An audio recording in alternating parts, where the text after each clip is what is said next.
ഇത് നല്ല ചൂടുണ്ടല്ലേ, പുറത്ത് നല്ല ചൂടാട്ടോ. അപ്പൊ ഞാനും വിചാരിച്ചു ഒന്ന് ജ്യൂസൊക്കെ കുടിച്ച് ഒന്ന് കൂളാകാന്ന് വിചാരിച്ചു. കൂളാകാന്ന് വിചാരിച്ചപ്പോൾ എനിക്ക് വേറൊരു കാര്യം കൂടെ തോന്നി. കഴിഞ്ഞ എപ്പിസോഡിൽ ഞാൻ എൻ്റെ പെൺകുഞ്ഞുങ്ങളോട് കുറച്ച് കാര്യങ്ങളെന്ന് പറഞ്ഞ് കുറച്ച് ചോദിച്ചപ്പോൾ അതിൻ്റെ ഇടയിൽ തന്നെ ഒരുപാട് കമൻറ്റുകൾ വന്നിട്ടുണ്ടായിരുന്നു. മിസ്സേ, ഞങ്ങളെ കുറിച്ച് എന്താണ് പറയാത്തത്, മിസ് എന്താണ് ഞങ്ങളെ അഡ്രസ്സ് ചെയ്യാത്തതെന്ന് കുറേ ആൺകുട്ടികൾ ചോദിച്ചായിരുന്നു. അതിനുശേഷം പലപ്പോഴായിട്ട് എന്നെ പ്രൊഫസേഴ്സ് റൂമിൽ കാണാൻ വരുന്നവർ അല്ലെങ്കിൽ എന്നോട് സംസാരിക്കുന്നവരൊക്കെ മിസ്സേ ഞങ്ങൾക്കും ഭയങ്കരമായിട്ട് ടെൻഷനുണ്ട്, ആങ്സൈറ്റി ഉണ്ട്, ഞങ്ങളും ചൂടോടെയാണ് ഇരിക്കുന്നത്, ഞങ്ങൾക്ക് എന്താണ് മിസ് ഒന്നും പറയാത്തതെന്ന് ചോദിച്ചു. അപ്പോൾ എനിക്ക് തോന്നി ഇന്ന് നിങ്ങളോട് കുറച്ച് കാര്യങ്ങൾ പറയാം. ശരിക്കും പറഞ്ഞാൽ ഇത് നിങ്ങളോടൊന്നല്ല, നീറ്റ് പരീക്ഷ എഴുതുന്ന എൻ്റെ എല്ലാ കുട്ടികളോടും പറയാനുള്ള കാര്യങ്ങളാണ് ഞാൻ പറയുന്നത്.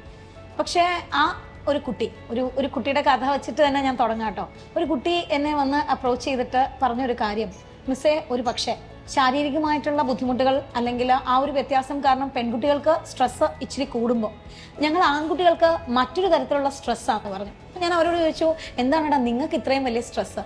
ഒരു പക്ഷേ എനിക്ക് 2 പെൺകുട്ടികളാണ്, അപ്പോൾ ആൺകുട്ടികളുടെ സ്ട്രെസ്സ് ഞാനിനി അറിയാതെ പോകുന്നതാണോ എന്ന് വിചാരിച്ചിട്ടാണ് ഞാൻ അവനോട് ചോദിച്ചത്, എന്താ മോനെ ഇത്രയും വലിയ സ്ട്രെസ്സ്? അപ്പോൾ അവൻ എന്നോട് പറഞ്ഞൊരു കാര്യം, മിസ്സേ, ഞങ്ങൾ ആൺകുട്ടികളല്ലേ കുടുംബം നോക്കേണ്ടത്, ഞങ്ങളുടെ തലയിലല്ലേ പ്രാരാബ്ധങ്ങളുള്ളത്, അപ്പോൾ ഞങ്ങളല്ലേ കുറച്ചുകൂടെ കെയർഫുൾ ആകേണ്ടത്, ഒരു എക്സാം സ്ട്രെസ്സ് പോലും ഞങ്ങൾക്കാണ് ഏറ്റവും കൂടുതൽ ബാധിക്കുന്നതെന്ന് പറഞ്ഞു. അപ്പോൾ ഞാൻ വീണ്ടും പെട്ടെന്നൊരു ഡിലമയിലേക്ക് പോയി. ശരിക്കും ഇന്നത്തെ കാലത്ത് അങ്ങനെയൊക്കെ ചിന്തിക്കുന്ന കുട്ടികളുണ്ടോ? അല്ലെങ്കിൽ പാരന്റൽ സൈഡിൽ നിന്ന് അവർക്ക് അങ്ങനൊരു സ്ട്രെസ് ക്രിയേറ്റഡ് ആകുന്നുണ്ടോ? അല്ലെങ്കിൽ നമ്മുടെ ഈ ചുറ്റുമുള്ള ഒരു ആംബിയൻസ് അല്ലെങ്കിൽ എൻവയോൺമെന്റ്, നാട്ടുകാർ, അങ്ങനെ ഒരുപാട് ഫാക്ടേഴ്സ് അവർക്ക് ഇങ്ങനൊരു സ്ട്രെസ് ക്രിയേറ്റ് ചെയ്യുന്നുണ്ടോ എന്ന് ഞാൻ ചെറുതായിട്ടെങ്കിലും ഒരു അന്വേഷണം നടത്തിയപ്പോൾ എനിക്ക് മനസ്സിലായ ഒരു കാര്യം എന്താണെന്നറിയോ? പലപ്പോഴും കുറേ കുട്ടികളെങ്കിലും അല്ലെങ്കിൽ കുറച്ച് ഫാക്ടേഴ്സ് എങ്കിലും അവരിൽ അനാവശ്യമായ ഒരു ഉത്കണ്ഠ സൃഷ്ടിക്കുന്നുണ്ട്. നിങ്ങൾ മനസ്സിലാക്കേണ്ട ഒരു കാര്യം, ഈ ഒരു നീറ്റ് പരീക്ഷ കൊണ്ട് മാത്രം നിങ്ങൾക്ക് നിങ്ങളുടെ കുടുംബത്തെ താങ്ങി നിർത്താൻ പറ്റുമെന്നോ, അല്ലെങ്കിൽ നീറ്റിന് ഇച്ചിരി മാർക്ക് കുറഞ്ഞു എന്ന് വിചാരിച്ച് നിങ്ങൾക്ക് കുടുംബത്തിനെ താങ്ങി നിർത്താൻ പറ്റാതെ വരുമെന്നോ, അല്ലെങ്കിൽ നിങ്ങൾ ഏറ്റവും താഴേക്ക് മാറ്റപ്പെടുമെന്നോ, സൊസൈറ്റിയിൽ ഒരു ആൺകുട്ടി എന്നുള്ള രീതിയിൽ ഞാനിനി എന്താകും, അങ്ങനെ ഒന്നും വരുമെന്ന് നിങ്ങൾ കരുതുകയേ വേണ്ട. ഇത് നമ്മൾ 1ാം ക്ലാസ് തൊട്ട് ഇതുവരെ പഠിച്ചപ്പോൾ എത്രയോ പരീക്ഷകൾ എഴുതി, അതിനുമപ്പുറം ഒരു കോമ്പറ്റേറ്റീവ് എക്സാമിനേഷൻ എഴുതാൻ പോകുന്നു. നമുക്ക് ഇഷ്ടമുള്ള മെഡിക്കൽ കോളേജിൽ പഠിക്കാൻ വേണ്ടി അല്ലെങ്കിൽ നമുക്ക് ഇഷ്ടമുള്ള സ്വപ്നം അച്ചീവ് ചെയ്യാൻ വേണ്ടി നമ്മളൊരു പരീക്ഷ എഴുതുന്നു. അതിന് എല്ലാ പരീക്ഷയും ഏത് പരീക്ഷയ്ക്ക് പോകുമ്പോഴും നമുക്ക് നോർമലി സാധാരണ പഠിക്കുന്നതിനേക്കാൾ അപ്പുറം നമ്മൾ കുറച്ചൊന്ന് സ്ട്രെനുവസ് ആയിട്ടേ പോകൂ, അതൊരു ഫാക്റ്റാണ്. ഇത് 25 ലക്ഷം പേര് എഴുതുന്ന ഒരു പരീക്ഷയാണ്. അപ്പോൾ അതിന്റെ സീറ്റും കാര്യങ്ങളും ഒക്കെ ആലോചിക്കുമ്പോൾ നമുക്ക് ഓട്ടോമാറ്റിക്കായിട്ട് വരേണ്ട ഒരു സ്ട്രെസ് അവിടെ ഉണ്ടാകും. അതിനപ്പുറം നിങ്ങൾ നിങ്ങളുടെ പേഴ്സണൽ ലൈഫിനെ അല്ലെങ്കിൽ മറ്റ് കാര്യങ്ങളെ, ചുറ്റുപാടും നടക്കുന്ന കാര്യങ്ങളെല്ലാം തന്നെ ഇതിനോട് ചേർത്ത് വെച്ച് ആലോചിക്കുമ്പോഴാണ് ഇത് വലിയൊരു പ്രോബ്ലമായിട്ട് തോന്നുന്നത്.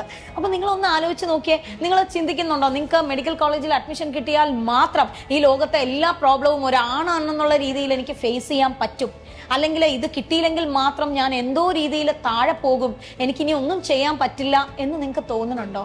അങ്ങനെ ഉണ്ടെങ്കിൽ അത് നിങ്ങളുടെ തോന്നലുകൾ മാത്രമാണ്. ദയവ് ചെയ്ത് കുഞ്ഞുങ്ങളെ, നിങ്ങളൊരു കാര്യം മനസ്സിലാക്കൂ. നിങ്ങൾ സാധാരണ എഴുതുന്ന രീതിയിൽ നിന്നും കുറച്ചുകൂടെ കോമ്പറ്റേറ്റീവ് ആയിട്ടുള്ള ഒരു പരീക്ഷ എഴുതുമ്പോൾ നിങ്ങൾ കൊടുക്കേണ്ട ഒരു സീരിയസ്നെസ്സും ഹാർഡ് വർക്കും അതിലുണ്ട്. ഒരു ഇഫക്റ്റീവ് സ്റ്റഡി അല്ലെങ്കിൽ ഒരു സ്മാർട്ട് സ്റ്റഡി പ്ലാൻ അതിനകത്തുണ്ട്.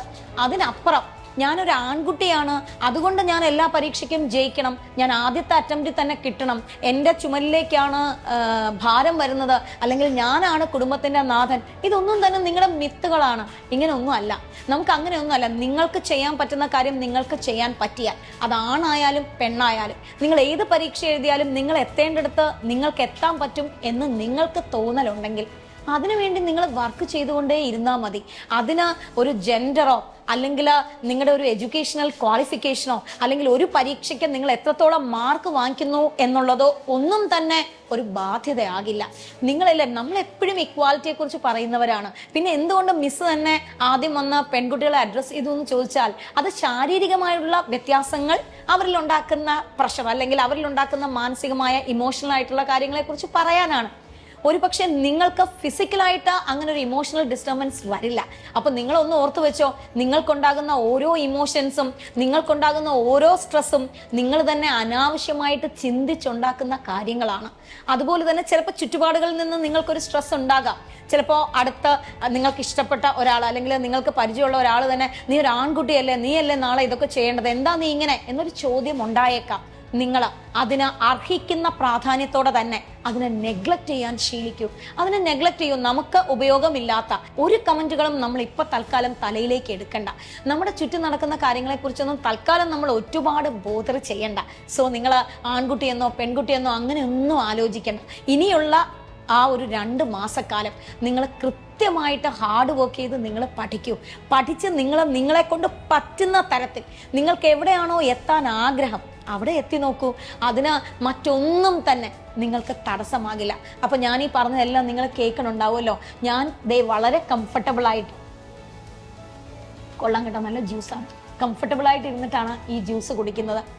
ഇത് എൻ്റെ മനസ്സ് മാത്രമല്ല തണുപ്പിക്കേണ്ടത്, എന്നെ കേട്ടുകൊണ്ടിരിക്കുന്ന ഓരോ കുട്ടികളുടെ മനസ്സും ഇതുപോലെ തണുക്കുമല്ലോ അല്ലേ? അപ്പൊ അടുത്ത എപ്പിസോഡിൽ മറ്റൊരു കാര്യമായിട്ട് ഞാൻ വരാം.